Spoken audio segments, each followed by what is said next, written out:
Inside the cell, there are basically two types of organelles.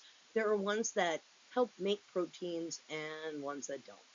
The protein makers, taken together, are called the endomembrane system, and they behave exactly like a factory assembly line.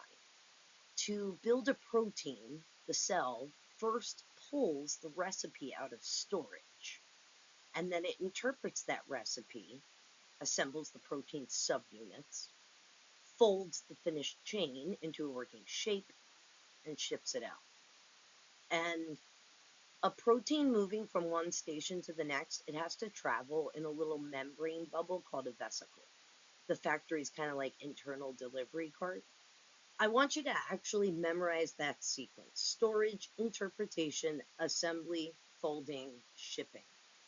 Every organelle that we're going to meet is just one stop along that sequence.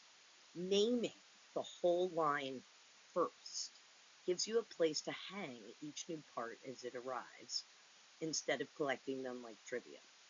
And notice that the line, the assembly line, does not end at the cell's edge.